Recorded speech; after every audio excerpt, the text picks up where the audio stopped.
Good day, everybody out there. I am Folahan Oyelekun.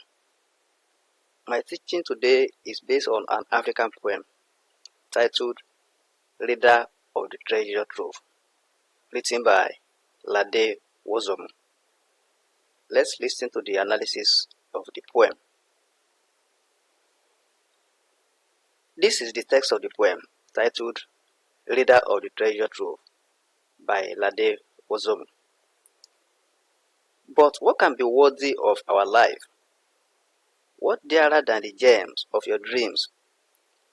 The reason you are here, always strive to fly flags of joy and sail up streams, powered by the breeze of love, your cause, chatter in the ink of compassion, and flings roses wherever you pause. Heaven on earth, your destination. That is the first stanza. Now the second stanza. Of things which will blot out that brief, or breach your sails with arrows unseen. No, rob you of your life, rage is chief. Rage drags rags after you of charity, laughter, sweetness, and light. Rage is thief, enemy of equanimity. Rage spreads toxic fumes on every scene. In essence, rage spells calamity. The next stanza. It so cause your perception of storms, breaking around, not upon your head. There are neither snakes, defiants, nor norms. As you think, so you feel. Watch your mind. Rage sets sail. Can rain lag far behind? I will fling roses wherever I birth. My destination is heaven on earth. Now this is a short life history of the poet.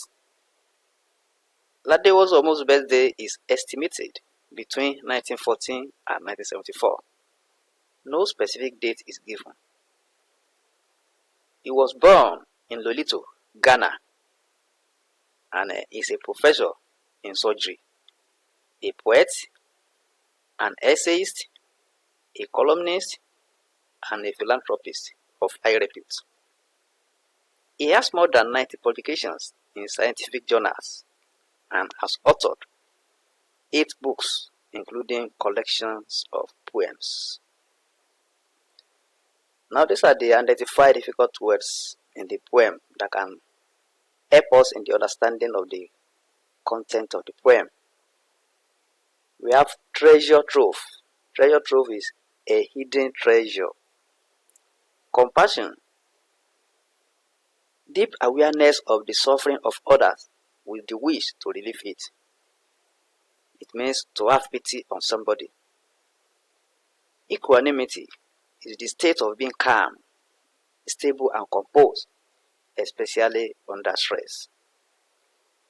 Berth, a fixed bunk for sleeping in trains. Now, according to the poem, it means live or stay. Rage is a violent, uncontrolled anger. Gems is a precious thing. Charity is an attitude of kindness and understanding towards others. In brackets, generosity. Norms is a rule that is enforced by the members of a community. Deviance, a person that disobeys the rules of a society.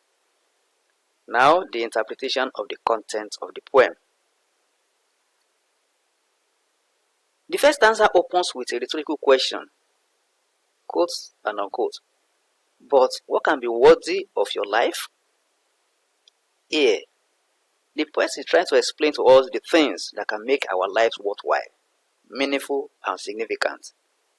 According to the poem, these things are more important than the most precious things we have in mind. Quote, What dearer than the gems of your dreams, unquote.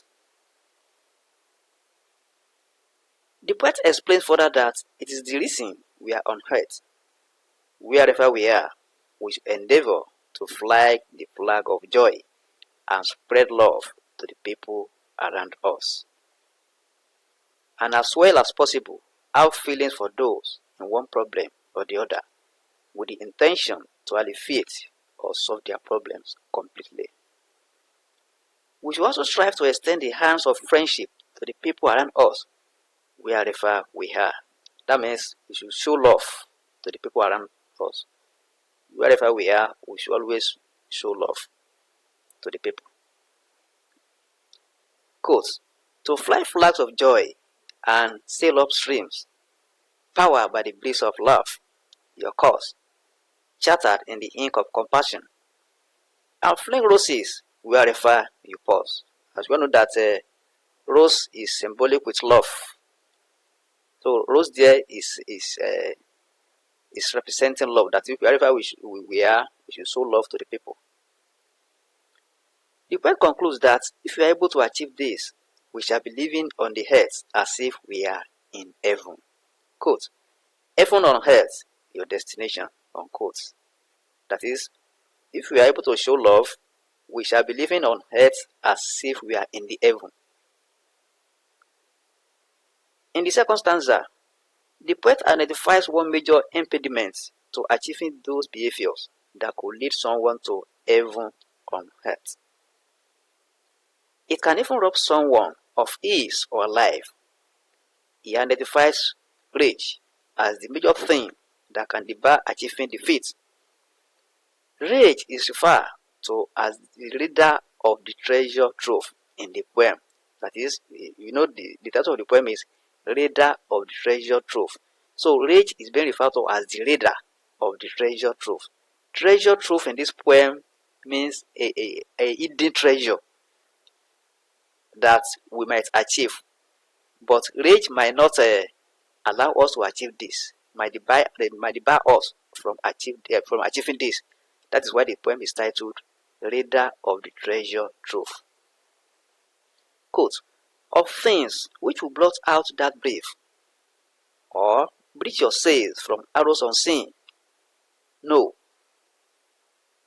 Rob you of your life, rage is chief, unquote. He explains further that rage takes good virtue away from somebody and puts somebody to shame.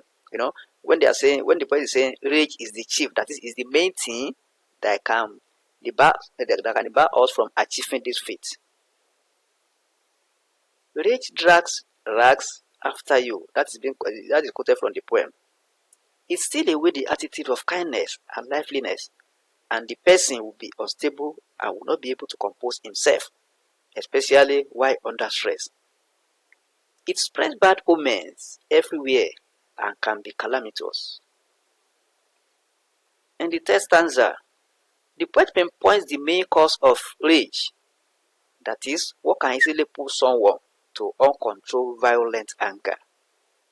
He says that there are no definite rules for avoiding rage than the way we react to challenges or any violent agitation, the way we take it and the way we react.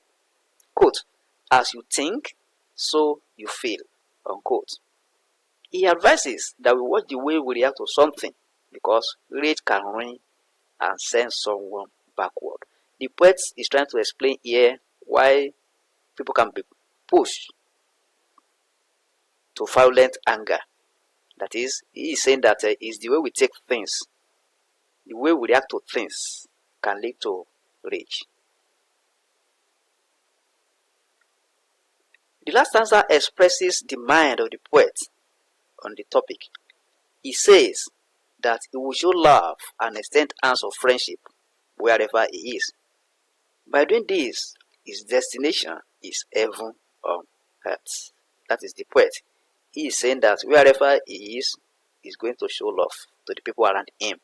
And when he's doing that, his destination is heaven on earth. So he's only trying to advise us to show love to the people. Quote, I will fling roses wherever I bet. My destination is heaven on earth, unquote. So that's the interpretation of the poem. Now the themes. The first theme here is moral virtue. This is the conformity of behavior or thoughts with the strictures of morality, good moral conduct. The critical study of this poem shows that it is didactic in nature, that is a poem that teaches moral. It stresses a lot on the worth of somebody's life to live the life of heaven on earth. The poet talks about this in the first stanza, that one should always be joyful, spread love, and be compassionate. Quote, to fly flags of joy and sail up streams, powered by the breeze of love, your cause, chartered in the ink of compassion, and fling roses wherever you pause, unquote. That is, wherever you are, you fling roses, that is, you show love to the people. There's also the theme of immorality. In the second stanza, the poet condemns immorality when he explains what can hinder someone from having good morals or achieving heaven on earth, quote and unquote, as a destination. He identifies rage as the major immoral behavior that chases away good morals from somebody and replaces it with vices and spreads calamity. Quote, no, rob you of your life, rage is chief. Rage drags rags after you of charity, laughter, sweetness, and light. Rage is thief, enemy of equanimity. Rage spreads toxic fumes on every scene. In essence, rage spreads calamity. Another theme is rage. This is the subject matter of the poem, and it is a violent, uncontrolled anger.